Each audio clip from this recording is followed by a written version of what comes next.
नमस्कार दोस्तों, आपका स्वागत है अपने YouTube चैनल PFP में। मार्केट में वीकनेस कंटिन्यू रहती हुई नजर आ रही है। निफ्टी 50 1.79% नीचे है। निफ्टी बैंक 2.61% नीचे दिखाई दे रहा है। निफ्टी मिड कैप के बारे में बात करें तो 2% की भारी गिरावट हमें निफ्टी मिड कैप में भी दिखाई दी। एडवांस डिक्लाइन रेशियो में ऑफकोर्स ज्यादातर स्टॉक्स हमें डिक्लाइन करते हुए नजर आए हैं। कॉमोडिटीज में क्रूड ऑयल में बाउंस बैक देखने को मिला क्योंकि बहुत समय से गिरावट देखने को मिल रही है। नेचुरल गैस फ्लैट ट्रेड करता हुआ नजर आता है। गोल्ड में भी सिमिलर काइंड ऑफ सिचुएशन है।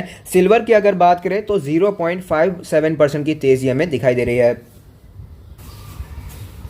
निफ्टी के चार्ट्स पर हमें क्लियरली पता चलता है कि गैप डाउन ओपनिंग होने के बाद वन साइडेड मार्केट हमें गिरती हुई नजर आई थी और उसके बाद एक बाउंस बैक देखने को मिला। फिर कंसोलिडेशन चलता हुआ नजर आया, लेकिन मार्केट एंड होने से पहले वापस हमें गिरावट दिखाई दी और नीचे के लेवल से कोई तगड़ा प्राइस रिजेक्शन भी देखने को नहीं मिला है। डेली कैंडल पर पिक्चर और भी ज्यादा क्लियर हो जाएगा तो आप देख पाएंगे। सबसे पहले तो गैप डाउन ओपनिंग हुई। गैप डाउन ओपनिंग के बाद थोड़ी सी तेजी जरूर आई, लेकिन मार्केट वहां पर टिक नहीं पाया और वापस हमें गिरावट कंटिन्यू रहती हुई नजर आई। नीचे के लेवल से भी ज्यादा प्राइस रिजेक्शन हमें देखने को नहीं मिल रहा है। निफ्टी 50 का एक इंपॉर्टेंट लेवल था 14,600 का लेवल, जो कि हमें ध्वस्त होता हुआ नजर आया। दूसरा लेवल जो एक इंपॉर्टेंट सपोर्ट है वो है 14,500 का लेवल। ये लेवल अगर टूटता है तो 14,000 के लेवल्स भी हमें दिखाई पड़ सकते हैं, तो मेंटली प्रिपेयर रहना चाहिए। अब चांसेस के बारे में बात करें तो 14,500 टूटने के चांसेस मुझे ज्यादा दिखाई दे रहे हैं। ये भी मैं आपको समझाना चाहूंगा कि ऐसे चांसेस क्यों हैं, फंडामेंटली क्या रीजन है, ये तो हम आगे डिस्कस करेंगे। लेकिन टेक्निकली एक बार बात कर लेते हैं। तो जब भी कोई सपोर्ट के बारे में बात होती है तो दो चांस होते हैं, या तो वो सपोर्ट से वापस चला जाएगा या फिर वो सपोर्ट भी टूटता हुआ नजर आएगा। तो निफ्टी 50 का बहुत समय से 14,500 का level as a strong support बना हुआ है। पहली बार निफ्टी यहां पर आई, एक बाउंस बैक देखने को मिला, फिर से निफ्टी यहां पर आई, एक बाउंस बैक देखने को मिला और फिर से निफ्टी उसी लेवल पर हमें ट्रेड करती हुई नजर आ रही है। तो इस लेवल से ये नीचे जाने के चांसेस इसलिए हैं क्योंकि जब पहले बाउंस बैक हमें देखने को मिले तो बाउंस बैक तगड़े थे, बहुत ज्यादा निफ्टी ऊपर जाती हुई नजर आई। लेकिन इस बार ऐसा नहीं हुआ है, थोड़ा सा ऊपर गया लेकिन वापस हमें गिरावट कंटिन्यू रहती हुई नजर आ रही है। तो ये पहला रीजन है। बाकी आरएसआई भी आप देख पाएंगे हमें वीक होती हुई नजर आ रही है। आरएसआई भी बहुत समय से 50 के नीचे ही हमें आरएसआई दिखाई दे रहा है, तो ये भी एक वीक सिग्नल है। दूसरा एक वीक सिग्नल ये भी है 20 डेज का एवरेज, जो कि निफ्टी के लिए पिछले कुछ महीनों से, जब से ये शानदार तेजी हमें बुल रन देखने को मिल रहा है, तब से 20 डेज का मूविंग एवरेज बहुत ही स्ट्रांग सपोर्ट की तरह दिखाई दिया। लेकिन फिलहाल ये रेजिस्टेंस की तरह दिखाई दे रहा है। आप देख पाएंगे यहां से ही हमें वापस आता हुआ निफ्टी नजर आया है। 14,850 का लेवल था जो कि कल के दिन हमें एज ए रेजिस्टेंस दिखाई दिया, एक स्ट्रांग रेजिस्टेंस था और वहां से मार्केट ने रिटर्न दिया है। तो चांसेस हैं कि ये लेवल हमें टूटता हुआ नजर आ सकता है। मेरे एक्सपीरियंस से जब भी चार्ट्स में कोई ऐसा स्ट्रक्चर बनता है कि गिरावट होती है, बाउंस बैक आता है, फिर से गिरावट होती है और फिर से बाउंस बैक आने के बाद जब 20 डेज का moving average as a resistance दिखाई देता है, वापस निफ्टी नीचे आती है तो निफ्टी तुरंत ही क्रैक होती हुई नजर आती है। 2-3 दिनों में जो धमाका होना होता है वो हो जाता है। तो 14,000 के लेवल्स में कोई 1 महीना 2 महीना नहीं लगने वाला। मेरे हिसाब से अगर 14,000 के लेवल को आना है तो जल्दी आ जाएगा। 1-2 हफ्ते में ही हमें 14,000 के लेवल तुरंत ही दिखाई दे सकते हैं। तुरंत ही 14,000 के लेवल, जो कि एक इंपॉर्टेंट सपोर्ट है, 100 डेज का मूविंग एवरेज है, वहां पर हमें निफ्टी आता हुआ नजर आ सकता है। तो इसीलिए आज हम ऐसे 3 स्टॉक्स के बारे में भी डिस्कशन करने वाले हैं दूसरे वीडियो में, जिसे आप खरीदने के बारे में सोच सकते हैं अगर आप मार्केट में हमें करेक्शन देखने को मिल जाता है। ऑफ कोर्स ये चांसेस है 14,500 का लेवल टूटता है तो 14,000 आएगा, लेकिन अगर कोई पॉजिटिव न्यूज आ जाती है तो मार्केट वापस ऊपर जाती हुई भी नजर आ सकती है। अब मैं आपको एग्जांपल भी दिखाना चाहूंगा जिससे आपको सीखने को मिले कि क्यों ऐसा होता है कि तुरंत ही एक्सप्लोजन हमें देखने को मिल जाता है। पहले भी ऐसी सिचुएशन देखने को मिली है, तो पास्ट से सीखना बहुत ही ज्यादा जरूरी है। आप देख पाएंगे पहले निफ्टी कैसे ट्रेड कर रही थी। निफ्टी 50 डेज के मूविंग एवरेज पर सपोर्ट ले रही थी और वापस ऊपर जा रही थी। तो उस बार भी कुछ ऐसा ही किया निफ्टी 50 ने सपोर्ट तो लिया 50 डेज के मूविंग एवरेज पर। सपोर्ट लेने के बाद तेजी आई लेकिन टिक नहीं पाया, फिर से गिरावट आई, फिर से थोड़ी तेजी आई और उसके बाद जब ये लेवल टूटता हुआ नजर आया, जो इंपॉर्टेंट सपोर्ट था वो जब टूट गया तो 2-3 दिनों में तो निफ्टी तुरंत ही नीचे आ गई, लेकिन उसके बाद बाउंस बैक भी तगड़ा देखने को मिला और वापस निफ्टी हमें ऊपर जाती हुई नजर आई थी। तो इसीलिए अगर कोई गिरावट आती है तो आपको अभी से तैयार रहना चाहिए। इसीलिए आज ही हम डिस्कस करने वाले हैं 3 स्टॉक जिसे आपको खरीदने के बारे में सोचना चाहिए, जिससे आप तैयार रह पाए।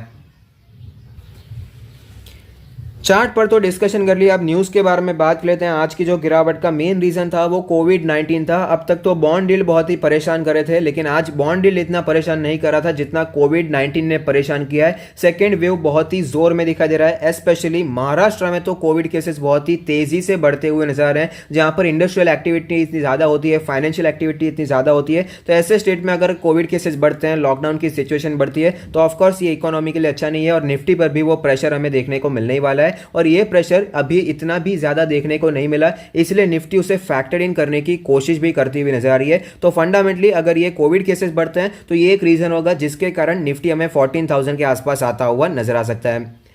आरवीएनएल से रिलेटेड एक न्यूज़ है कि 15% का ओएफएस आ रहा है, ओएफएस आना चाहते हैं, अराउंड 800 करोड़ वो रेज करना चाहते हैं, जिसके कारण आज स्टॉक में हमें गिरावट भी दिखाई दी। रिटेल इन्वेस्टर्स भी यहां पर पार्टिसिपेट कर सकते हैं, अगर आप पार्टिसिपेट करना चाहें तो कर सकते हैं, कंपनी कोई बुरी नहीं है, यहां पर थोड़ा सा इन्वेस्टमेंट किया जा सकता है, लेकिन ज़्यादा एग्रेसिवली मैं आपको इन्वेस्ट करने की राय नहीं दूंगा। उसका एक रीज़न तो ये भी है कि फिलहाल मार्केट में गिरावट आ रही है, तो मेरा मानना है कि आरवीएनएल बुरा स्टॉक नहीं है, डिसेंट स्टॉक है, लेकिन उससे कहीं ज़्यादा फंडामेंटली स्ट्रॉन्ग स्टॉक्स आपको अवेलेबल मिल जाएंगे। निफ्टी 50 के कितने ब्लू चिप शेयर्स है जो कि हमें गिरते हुए नजर आ रहे हैं, तो प्रायोरिटी आपको वहां पर देनी चाहिए। बाकी आरवीएनएल भी बहुत ही अच्छा शेयर है जहां पर आप इन्वेस्टमेंट कर सकते हैं। हीरो मोटोकॉर्प से रिलेटेड न्यूज़ है कि प्राइसेस में हमें इंक्रीज देखने को मिल सकता है, क्योंकि इंपोर्ट कॉस्ट प्राइसेस बढ़ते हुए नजर आ रहे हैं। मारुति सुजुकी भी कर रहा है, अब हर एक को करने की जरूरत है अगर मार्जिन्स को सेफगार्ड करना है। और वैसे भी जो सारे कमोडिटीज हैं बहुत ही ज्यादा बढ़ चुके हैं, तो कमोडिटीज बढ़ चुके हैं, ये भी एक रीजन है। अगर कमोडिटीज बढ़ जाएंगे तो जो इनका कॉस्ट है, जो इनका खर्चा है, एक्सपेंसेस बढ़ जाएंगे, तो नेट प्रॉफिट पर भी इसका असर आएगा, जिसके कारण Q4 के रिजल्ट्स में एक इंपैक्ट देखने को मिल सकता है। तो ये भी एक रीजन है जिसके कारण निफ्टी पर हमें प्रेशर दिखाई दे रहा है। नेक्स्ट न्यूज़ है ल्यूपिन से रिलेटेड, उत्तराखंड पुलिस के साथ उन्होंने टाई अप किया है ल्यूपी सेफ हैंड सैनिटाइजर, तो ये भी एक पॉजिटिव बात बनकर आती है ल्यूपिन के लिए। डीएलएफ के बारे में एक न्यूज़ है कि डिमांड हमें कम बैक करती हुई नजर आ रही है। डीएलएफ से तो न्यूज़ है ही, लेकिन रियल एस्टेट से रिलेटेड बहुत ही अच्छी न्यूज़ आ रही है कि डिमांड में एक अच्छा बाउंस बैक हमें देखने को मिला, जो कि बहुत ही जरूरी है, क्योंकि रियल एस्टेट सेक्टर एक बहुत ही बड़ा सेक्टर है। यहाँ पर अलग अलग बिजनेसेस जुड़े हुए होते हैं, ये पेंट सेक्टर है, पीडीलाइट इंडस्ट्री जो एडहेसिव्स बनाता है ये भी जुड़ा हुआ है, एस्ट्रल जैसी कंपनी जो पाइप्स बनाती है ये भी सब जुड़े हुए हैं, सीमेंट है, तो बहुत ही ज्यादा वास्ट सेक्टर है। तो यहां पर अगर मंदी आ जाती है तो ये इकोनॉमी के लिए बिल्कुल भी अच्छी बात नहीं है। यहां पर एक कमबैक देखने को मिल रहा है, तो ये ओवरऑल एक बहुत ही पॉजिटिव बात बनकर आती है। नेक्स्ट न्यूज़ अडानी ग्रीन से रिलेटेड है। Sterling and Wilsons Telangana solar project वो खरीदने वाले हैं 446 करोड़, तो बहुत ही ज़्यादा पॉजिटिव न्यूज़ है शेयर होल्डर्स के लिए।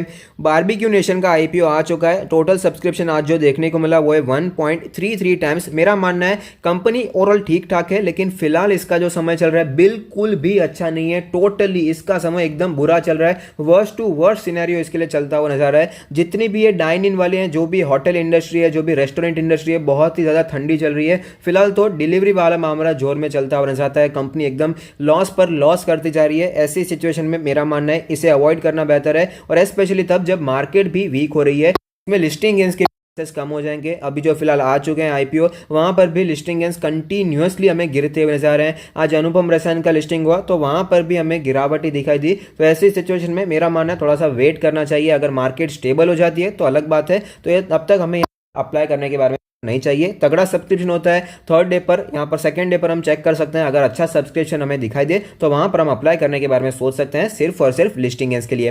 तो अगर आपको ये वीडियो पसंद आता है तो लाइक कीजिए, शेयर कीजिए, कमेंट कीजिए, सब्सक्राइब कीजिए और मुझे मोटिवेट कीजिए। Thank you, stay happy, happy investing.